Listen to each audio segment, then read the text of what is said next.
Exercise 2.5b. Question 1 through 5.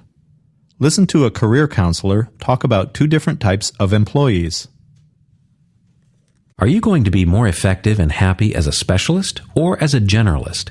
Do you find real satisfaction in the precision, order, and system of a clearly laid out job? Or are you one of those people who tend to grow impatient with anything that looks like a routine job?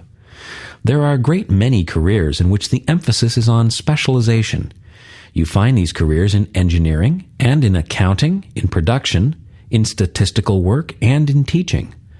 But there's an increasing demand for people who are able to take in a great area at a glance. There is, in other words, a demand for people who are capable of seeing the forest rather than the trees, of making overall judgments. And these generalists are particularly needed for administrative positions, where it is their job to see that other people do the work, where they have to plan for other people, to organize other people's work, to initiate it and appraise it. Specialists understand one field. Their concern is with technique, tools, media. They are trained people, and their educational background is technical or professional. Generalists, and especially administrators, deal with people. Their concern is with leadership, with planning, with direction, and with coordination. They are educated people, and the humanities are their strongest foundation. Any organization needs both kinds of people, although different organizations need them in different ratios. It is your job to find out, during your college years, into which of these two job categories you fit, and to plan your career accordingly. Number 1. What is the purpose of the talk?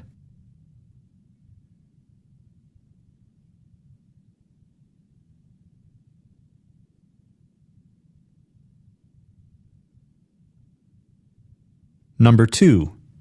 According to the speaker, which people are likely to be specialists?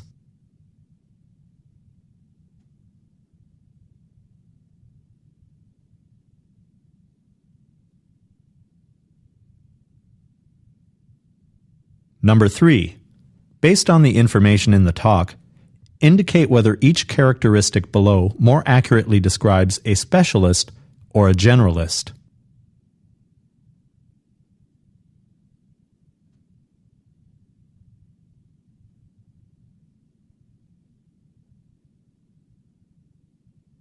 Number 4. According to the speaker, why are generalists needed in administrative positions?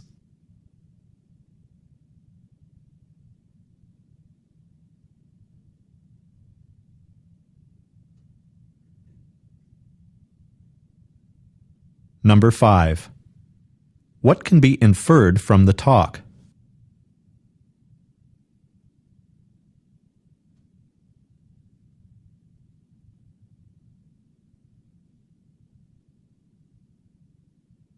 Questions 6 through 10. Listen to part of a talk in a botany class. There are several common leaf arrangements in wildflowers. In the usual arrangement, the one called alternate, each leaf is attached at a different level on the stem. This poppy is a good example. See how there's a leaf here on the right side, and above that a leaf on the left here, and above that one on the right again, and so on, alternating right and left all the way up the stem. Another type is the opposite arrangement. Notice the difference between the alternate leaves on the poppy and the opposite leaves on this bee plant. The bee plant's leaves are paired on opposite sides of the stem. See how they're attached at the same level of the stem, but on opposite sides. And here we have yet another kind. This one's called basal, and our example is the amaryllis. Notice how all the leaves are at ground level at the stem's base. The amaryllis, this particular plant, and all other members of the amaryllis family, it has narrow basal leaves and a long leafless stalk. I have some lovely samples to share with you today. I'd like you all to come up and examine the contents of these two tables. Many of them are specimens of the sunflower family, which includes several species with alternate and opposite leaves. Take a good look and see if you can identify the three types of arrangements. It's okay to handle, but Let me ask you to please handle with care, as some of them are quite delicate. Number 6. How does the instructor organize the information that she presents?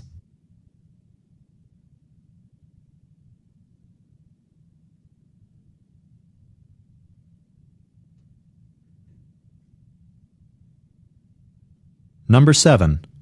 Select the drawing that best shows the alternate leaf arrangement.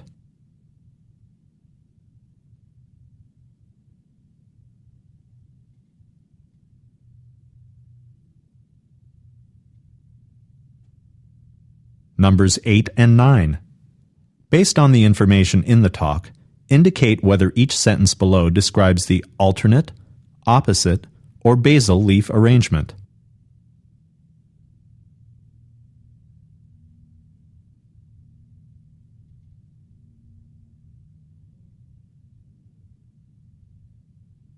Number 10. What will the students probably do next?